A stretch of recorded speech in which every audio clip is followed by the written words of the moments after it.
bafethu azibhizi ikhodi zethu sisiphithiphithi abanye bayangena abanye bayaphuma okwanamhlanje qha boku appearo Vusimuzi Matlala boku appearo Brigadier Julius Mkhwanazi oLerato ngapho Dawood nabo bade bazise esipoliseni ininzi nje ndizandazi noma niqale ngapi kodwa masiqale ngaBrigadier Julius Mkhwanazi because ingathi inamanqathanyana inamafuthanyana and ngihalela loba ezindithetha nivula ingqondo. Nizakhumbula into ba kunalo Witness K obanjwe noBrigadier Julius Mkhwanazi. Witness K igama lakhe belingabizwa ofike apha kuMadlanga Commission futhi wasiveza as implicator naye wasiveza njengwena amaqhuzu owaxelela oBrigadier Julius Mkhwanazi into ba imani kunama pressure stone uPPP ajika lo ma pressure stone benza ingathi bayokwenza ioperation yesipolisa kanti bayowatshontsha. Nizakhumbula bakhona nabanye besebebanjiwe but baphuma ngebail enye bephuma nje balahlela uBrigadier Julius Mkhwanazi under the bus as if bona they worked under instruction ka Brigadier Julius Mkhwanazi. Wabanjwa ke nayo Brigadier Julius Mkhwanazi nabani no Witness K. Ayike ubanjwa futhi uzifihlile lapha kuMadlanga Commission yasimazi mos into ubungibani. Ayike enye yezinto eyezathethwa ecourt namhlanje into ba kubuziswe malunga nalokho ukufihla kwakhe into ba kuthene ezifihla ubuso but igama lakhe lavezwa. Bafethu igama lakhe nguHumuzo Makhubhu. Andithi niyayazi ba sesikuleli zinga loba sizavele nathi sithunyelelwe nje ifoto zakhe once igama lomuntu livele hayike makuvele nje kuchithwe lo manzi akukhekho nkuke ngaphindi ixhelwe apho hayike sebasidubulile ngefoto yakhe baze basixelela ezingapha bathi yazi lo muntu apha kuleli xesha futhi kungathi wayesesemncinci wayengathi kuma organized crime kuma dog units apha but ubungozi bakhona ayonto entsha baqala kobu buthuba ubungozi bakhona bafethu umhle ene uyambona into ba apha xa ubona wena ubona nje ingilosana kuthiwa hayi apha ngathi uburongo basebuqalile already apha imanini nina nzazanani lo Witness K okuthiwa nguHumuzo Makhubhu bafethu kuthiwa engathi iprotector ye-city manager yaseJoburg ngapha oBrigadier Julius Mkhwanazi ngaba kalobe besezincwadini ezingcwele zama city manager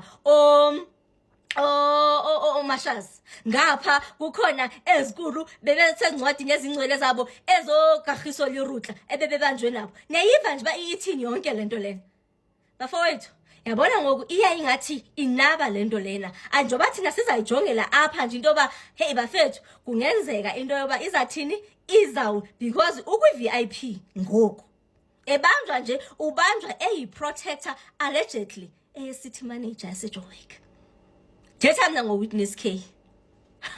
Sibuyeni bafethu incimbi okwenza nebail yabo ke izawuqhubeka ngolosithathu uba ngaba bayayifumana okanye abayifumana ibail okwangoba sizuyazi phansi ngoba ke phofu uBrigadier Julius Mkhwanazi wayebanjwe nokagiso lirutle kula case yabo waphuma ngebail ye-30,000 wabanjwa futhi no city manager onto Mashazi waphuma ngebail ye-50,000 njobe ephinde ebanjwe ubuza ifumana haya siyazi bafethu isiqithe kubo.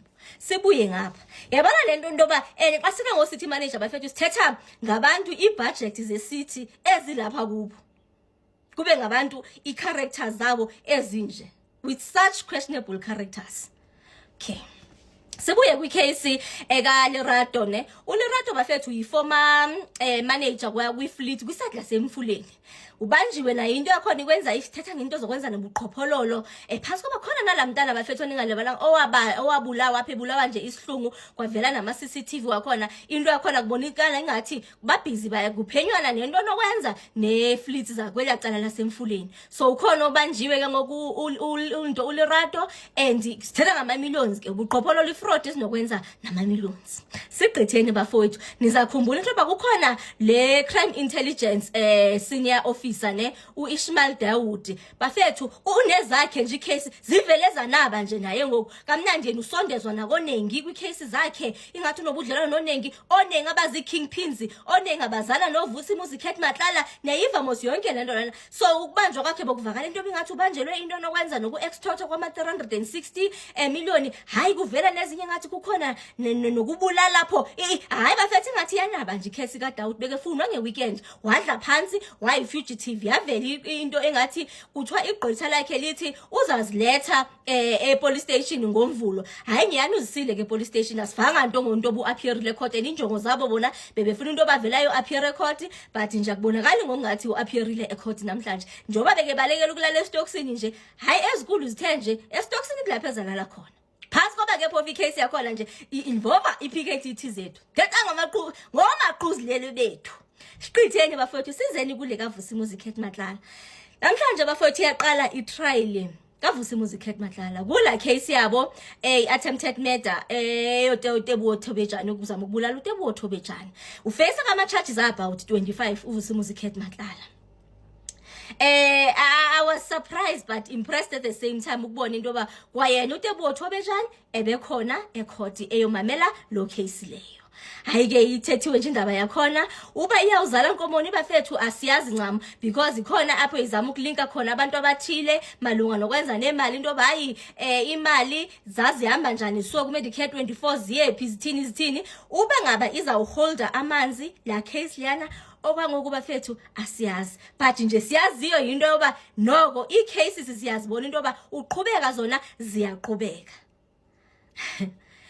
Niyayazi xa umuntu xa ngizamane nisithi kanti izikolo zivulwa nini bafowethu ukona lo mfutsha lapha ngaphandle njoba ndithetha nani ulapha ngaphandle first rate uzaba nje ukundistracta njoba ndibhizi ngezindaba endiniphakela zona andazi noba ufuna uba ndinganiphakeli ningadli na okanye intoni ingxaki yakhe njoba ndithetha nani ulapha nje zakhaba wena. Hayi ke so basically nje icases zethu nje ziza ngoline ofana nalo ngapha bafowethu ngeweekend bokhona ipress briefing ku appointwe ijudge but le judge uboya bamabulali ncam ne but ke ngiyayazi ba kukhona into babungalali only to find out into ba uzawuba right qha into yenza bami uboya bambungalali ngayi number 1 ubuvezile into ba uyichomi ka President Cyril Ramaphosa ujudge ozo overseer lento nokwenza neIDEC.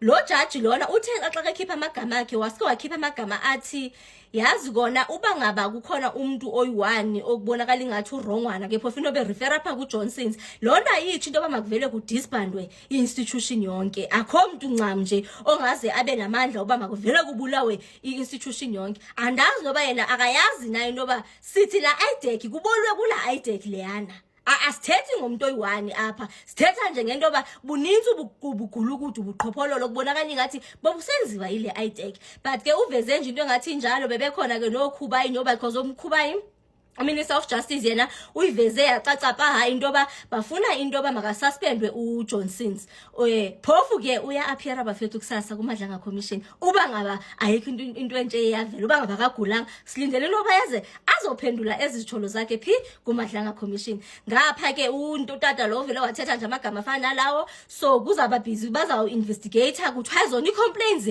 ezithethwa malunga noIDEC including yena uJohnsons lona hayi bafethu kuthiwa ngathi zona ziliqe uba iyawuzala Nkomoni asiyazi ngapha bafowethu uGeneral Khani since sebephumile ke pho first bedlele naye if seyikhona into ethi ingathi emagqwetha athi nje injongo zezoba nje makake alindwe aze alulame ingathi nje nendawo akakuyo isafihlekelwe kwangoku it's an undisclosed location uba ufihlelwani noba ke ufihlelwa into ba impilo yakhe iphi isengciphekweni.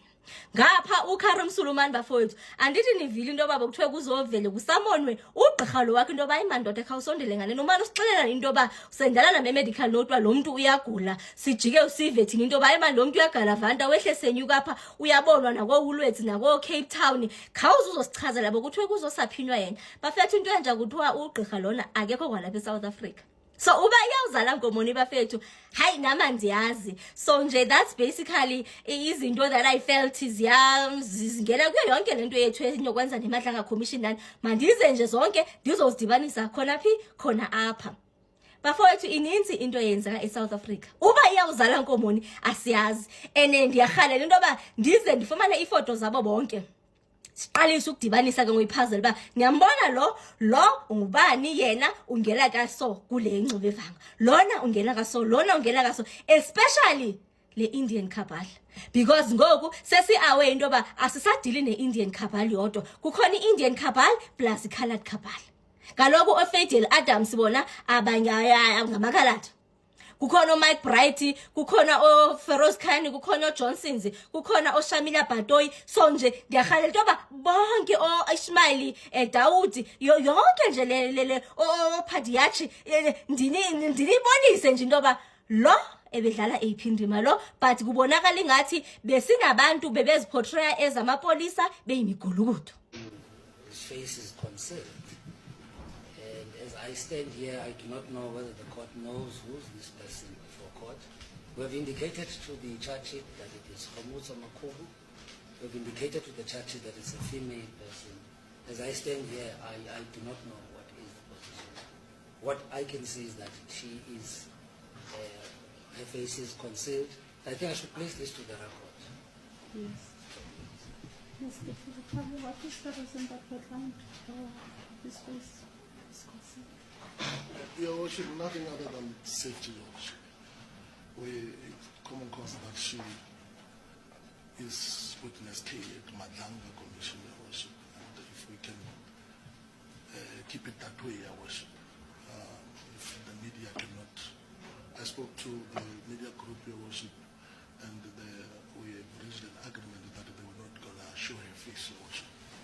But for the purposes of the court, if there is no media coverage, Your Worship, she can take off her mask, Your Worship. It's the same position at Madanga.